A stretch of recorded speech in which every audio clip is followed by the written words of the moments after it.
Hi, good morning, all of you. Welcome to Govind Sar's Maths class and KVZ Maths Lighthouse YouTube channel. మన ఏపీలో triple IT notification already release అయిపోయింది.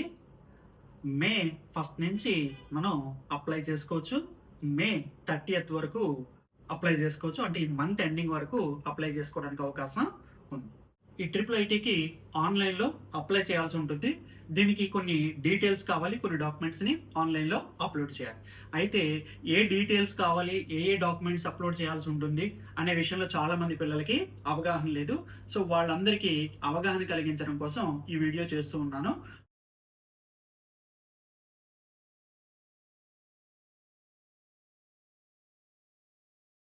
ఆన్లైన్లో apply చేయడానికి step 1 chrome open చేయండి. తర్వాత step 2 ఏంటంటే www.rgukt.in అనే వెబ్సైట్కి వెళ్ళండి. అడ్మిషన్స్కి వెళ్ళండి, అప్లై ఆన్లైన్కి వెళ్ళండి, న్యూ రిజిస్ట్రేషన్కి వెళ్ళండి. ఇది స్టెప్ 2 కంప్లీట్ అయినట్టు. ఈ ఆన్లైన్లో అప్లై చేయడం అనేది మీరే సొంతంగా చేసుకోవచ్చు.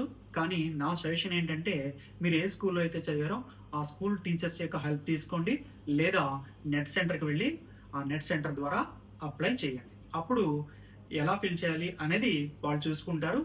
ఇప్పుడు వాళ్ళు అడిగిన డీటెయిల్స్ మీరు క్లియర్గా ఎలాంటి తప్పులు లేకుండా ఇవ్వండి. స్టెప్ 3లో మీరు స్టూడెంట్గా రిజిస్టర్ అవ్వాల్సి ఉంటుంది. రిజిస్ట్రేషన్ ప్రాసెస్ అన్నమాట.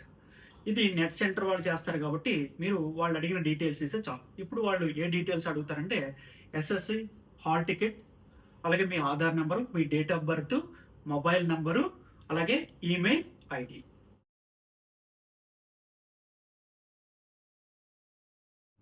మీరిచ్చే ఫోన్ నెంబరు, మెయిల్ అడ్రస్ రెండూ కూడా యాక్టివ్గా ఉండేవి ఇవ్వండి. ఎందుకంటే మెసేజ్ పంపించడానికి మీ ఫోన్కి కానీ మీ మెయిల్కి కానీ పంపించే అవకాశాలు ఉంటాయి. కాబట్టి అవి రెండు యాక్టివ్గా ఉండేవే ఇవ్వండి.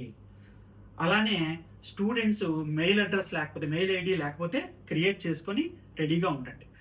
ఎందుకంటే కొంతమంది మార్క్స్ తక్కువ వచ్చాయని చెప్పేసి రీకౌంటింగ్కి, రీవెరిఫికేషన్కి వెళ్ళి ఉండొచ్చు. వాళ్ళకి మార్క్స్ పెరిగాయి, ఈలోగానే ట్రిపుల్ ఐటీకి అప్లై చేసేసారు. మరి పెరిగిన మార్కులు వాళ్ళకి పంపించడం ఎలాగా అంటే వాళ్ళకు మెయిల్ ఐడి ఇచ్చారు, మెయిల్ అడ్రస్ ఇచ్చారు. మీ మెయిల్ ఐడి నుంచి ఆ మార్క్స్ మెమో యొక్క జెరాక్స్ని ఆ మెయిల్ అడ్రస్కి పంపించాల్సి ఉంటుంది. అంటే ఖచ్చితంగా స్టూడెంట్కి మెయిల్ ఐడి అనేది ఉండాలి. గుర్తుపెట్టుకోండి. ఇప్పుడు ఆ మెయిల్ ఐడి ఏంటి, మెయిల్ అడ్రస్ ఏంటి అనేది ఇప్పుడు నేను చూపించబోతున్నాను. జాగ్రత్తగా అబ్జర్వ్ చేయండి.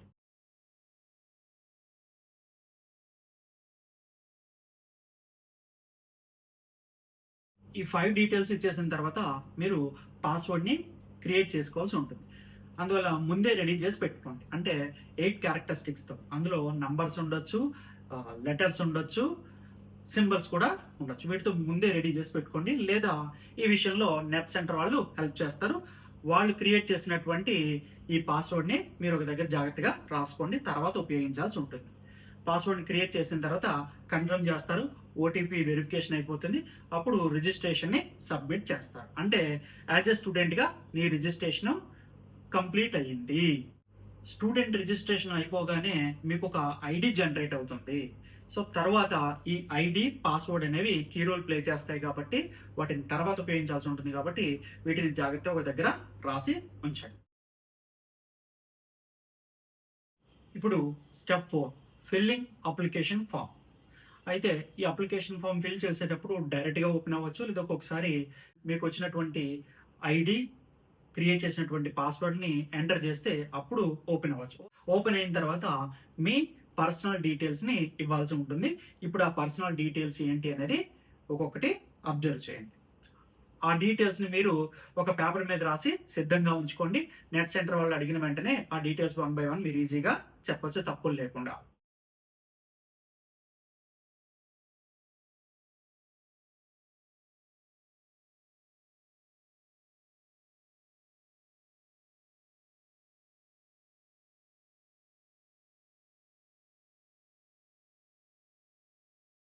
ఇప్పుడు స్టెప్ 5 అప్లోడింగ్ డాక్యుమెంట్స్. ఏ డాక్యుమెంట్స్ని అప్లోడ్ చేయాలనేది ఇప్పుడు 1 by 1 చూద్దాం.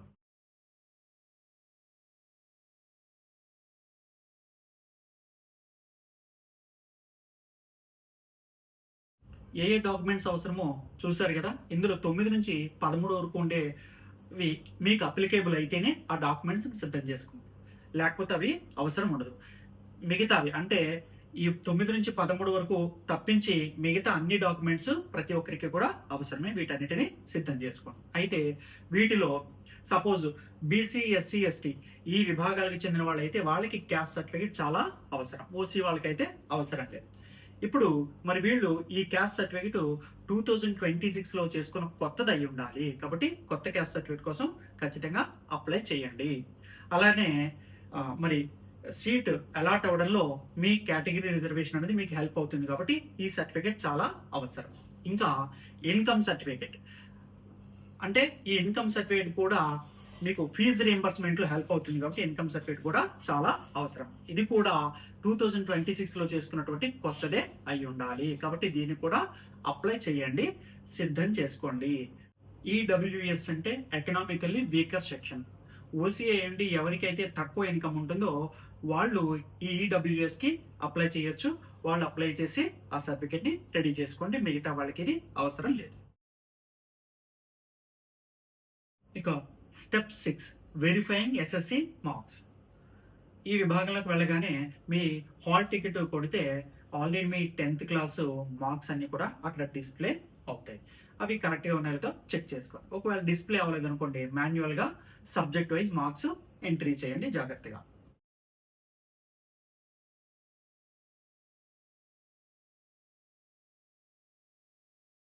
ఇక స్టెప్ 7 మనం క్యాంపస్ ప్రిఫరెన్స్ అంటే మనకి ట్రిపుల్ ఐటీలు 4 ఉన్నాయి. ఈ 4 ట్రిపుల్ ఐటీలో ఏ క్యాంపస్లో మీరు చదవాలనుకుంటున్నారో ప్రిఫరెన్స్ అనేది మీరు ఇవ్వాల్సి ఉంటుంది.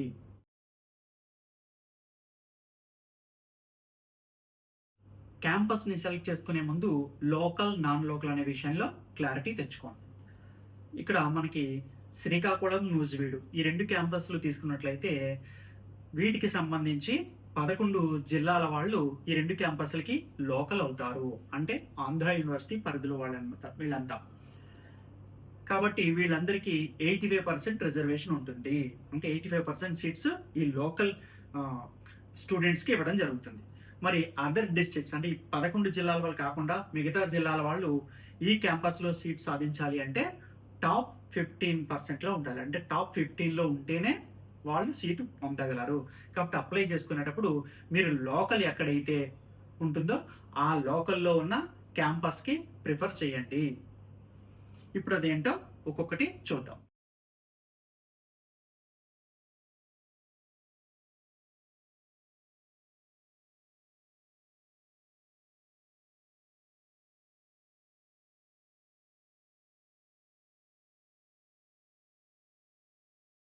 ఇప్పుడు స్టెప్ 8 పేయింగ్ ఫీ. మనం ఆన్లైన్లో ఫీజ్ పే చేయాల్సి ఉంటుంది. ఓసీ, బీసీ విభాగానికి చెందినటువంటి స్టూడెంట్స్ అయితే 400 రూపీస్ ఫీజ్ పే చేయాలి. అలాగే ఎస్సీ, ఎస్టీ విభాగానికి చెందినటువంటి స్టూడెంట్స్ అయితే 250 రూపీస్ పే చేయాల్సి ఉంటుంది. సో దీంతో పాటుగా మీరు నెట్ సెంటర్లో అప్లై చేస్తున్నారు కాబట్టి వాళ్ళ సర్వీస్ ఛార్జ్ అనేది ఎడిషనల్. అఫీషియల్గా ఈ 400, 250 రూపీస్ వాళ్ళకి పే చేయాల్సి ఉంటుంది. దీనికి రిసిప్ట్ కూడా ఇస్తారు. దీన్ని చాలా జాగ్రత్తగా ఉంచాలి.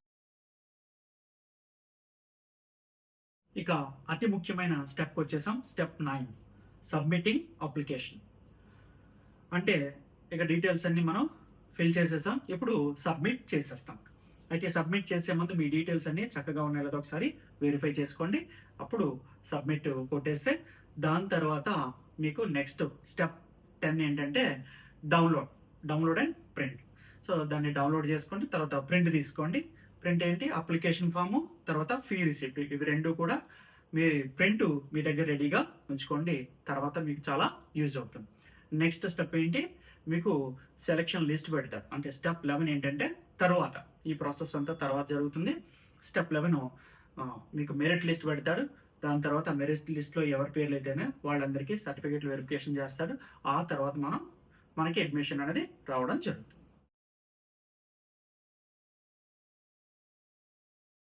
ఫైనల్గా మీరు కోరుకున్నటువంటి క్యాంపస్లో ట్రిపుల్ ఐటీకి సెలెక్ట్ అవ్వాలని మనస్ఫూర్తిగా కోరుకుంటూ మీ అందరికీ ఆల్ ది బెస్ట్.